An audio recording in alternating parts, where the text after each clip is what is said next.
Hello friends, welcome back to my channel Lavender Kitchen Telugu Official. ఈ రోజు మనం చూపించబోయే రెసిపీ బాయిల్డ్ ఎగ్ పెట్టానండి. బాయిల్డ్ ఎగ్ కర్రీ అన్నమాట. ఆనియన్స్ టమాటోస్ వేసి బాయిల్ చేసిన ఎగ్స్ కర్రీలో వేస్తాం కదా, ఆ స్టైల్లో. సో వచ్చేసి ఒక్కసారి చూద్దాం. మనం ఆల్రెడీ ఆయిల్ పెట్టాను. ఆయిల్ కొంచెం ఎక్కువ వేసాను. నేను సన్నగా ఉల్లిపాయలు తరిగి పెట్టాను. ఫస్ట్ ఆయిల్లో ఆనియన్స్ వేసేద్దాం మనం.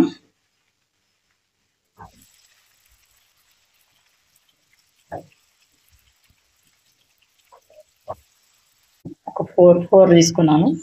సాల్ట్ వేసేస్తున్నాను ఫస్ట్, తొందరగా ఆనియన్స్ అవ్వడానికి. నేను ఎప్పుడు బాయిల్ చేస్తాను కానీ కొంచెం ఎక్కువ క్వాంటిటీ బాయిల్ చేసుకుంటానండి, ఎందుకంటే ఎగ్స్ ఎక్కువ ఉంటేనే కర్రీ బాగుంటుంది.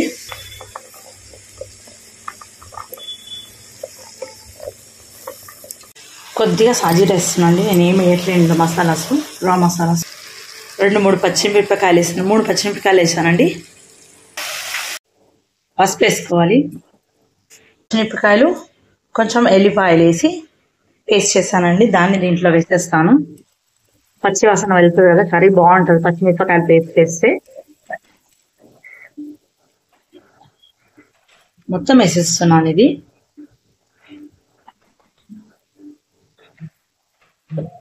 ఇందులో కొంచెం ఎల్లిపాయలు కూడా పేస్ట్ చేశాను. నేను ఇందులో ఫ్రిడ్జ్లో పెట్టాను అనమాట, అందుకే ఇలా ఉంది గట్టిగా. వేడిగా వేసేస్తే మళ్ళీ మెంట్ అయిపోయి ఇందులో పచ్చిమిరపకాయలు వాసన పోయి పచ్చి వాసన వెళ్ళే వరకు ఆయిల్లో ఫ్రై చేద్దాం. కొంచెం రెడ్ చిల్లీ పౌడర్ కూడా వేస్తాను. అది చూడండి ఎంత మంచిగా అయిందో. ఇందులో నేను కొంచెం కారం వేస్తాను, ఎక్కువ కారం. ఆల్రెడీ పచ్చిమిరపకాయలు పేస్ట్ చేస్తాను కాబట్టి కొంచెమే రెడ్ చిల్లీ పౌడర్ యాడ్ చేస్తున్నాను, ఎందుకంటే టమాటోలు కొన్ని పుల్లగా ఉందనుకోండి, బ్యాలెన్స్ అవ్వడానికి అనమాట. సో నెక్స్ట్ వచ్చేసి టమాటోస్ సన్నగా కట్ చేసి పెట్టాను కదా, అవన్నీ వేసి పెట్టాలి.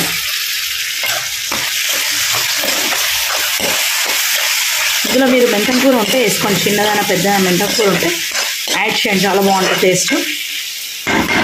కొంచెం ఉడకడానికి వదిలేస్తాం మనం.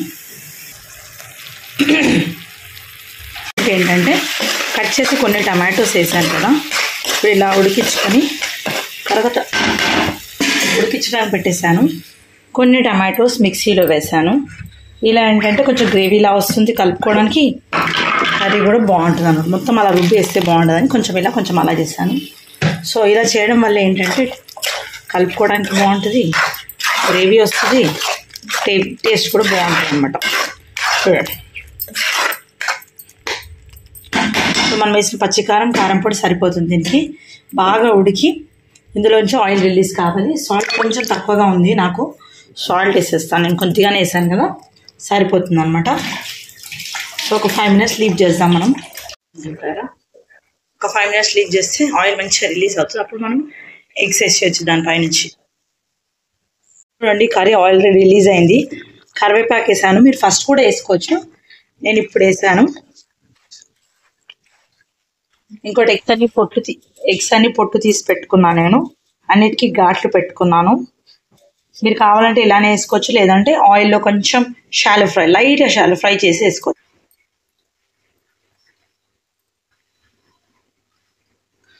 కొంచెం ఆయిల్ వేసి నేను ఎగ్స్ వేసేస్తున్నాను అండి. ఇందులో ఫస్ట్ మనం కలర్ కోసం కొంచెం సాల్ట్ వేసేసుకుందాం. ఆయిల్లో ఏమవుతుందంటే పైన ఉన్న ఎగ్ పొర అనేది గట్టిగా అయిపోతుంది, టేస్ట్ బాగుంటుంది. జస్ట్ లైట్గా షాలో ఫ్రై చేసి తీస్తాను, జస్ట్ కలర్ పర్పస్ వేస్తున్నాను నేను, అంతే అండి.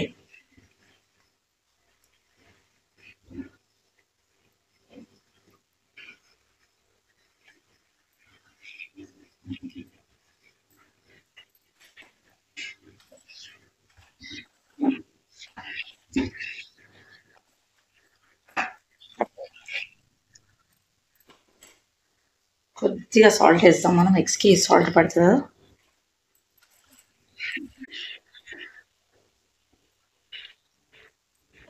కర్రీ అయితే ఆల్మోస్ట్ డన్ అయిందండి. టేస్ట్ చూసుకుంటే సరిపోతుంది. నేను దీంట్లో స్పెషల్ ఇంగ్రీడియంట్స్ వేస్తాను. స్పెషల్ ఇంగ్రీడియంట్ వచ్చి మలాయ్ అండి, టేస్ట్ బాగుంటుంది అన్నమాట.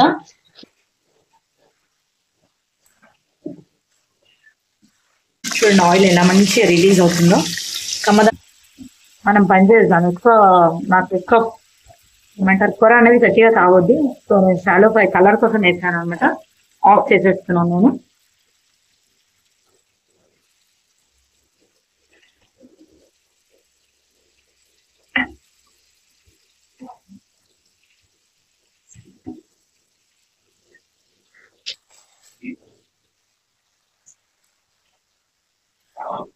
మనం ఏంటంటే మోర్ టేస్ట్ ఉంటుంది అనమాట.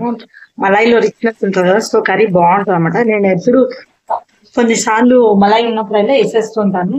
ఇలా కర్రీ చాలా టేస్టీగా ఉంటుందండి, చాలా డిఫరెంట్ గా ఉంటుంది. స్పెషల్ ఇంగ్రీడియంట్ అనమాట మనకి ఇది. సో మీరు ఎగ్స్ యాడ్ చేసుకోవచ్చు.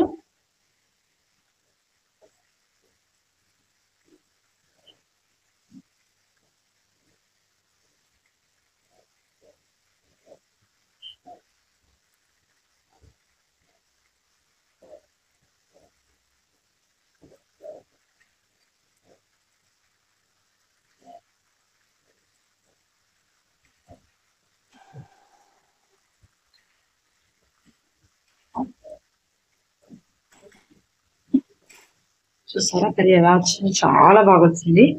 లాస్ట్ అండ్ ఫైనల్ కొత్తిమీరతో గార్నిష్ చేశానండి. చూడండి, మీరు దగ్గరికి చూస్తే అర్థమవుతుంది. మనం మలాయి ఇలా వేసాం కదా, మలాయి వేసాం కదా, చూడండి ఆయిల్ బాగా రిలీజ్ అయింది. ఆల్రెడీ ఆయిల్ మలాయి రెండు కలిపి టేస్ట్ బాగా కమ్మగా ఉంటుంది. టమాటా కర్రీని కూడా ఈ విధంగా చేసుకుంటారా అనుకోవచ్చు మీరు. కొంచెం కష్టం కాదనుకుంటే ఈ విధంగా చేసుకుంటే టేస్ట్ అయితే సూపర్ ఉంటుందండి. మామూలుగా అంటే రొటీన్ గా మనం టమాటా కర్రీ చేసేదే కదండి. ఇలా డిఫరెంట్ గా చేసుకుంటే చాలా బాగుంటుంది అనమాట కర్రీ. సో మీకు కనుక నచ్చితే మీరు ఇది రోటీతో కానీ రైస్తో కానీ దేంతో కానీ తినొచ్చు. మీకు కనుక నచ్చితే please like, share, subscribe. Thank you for watching. Thank you for time.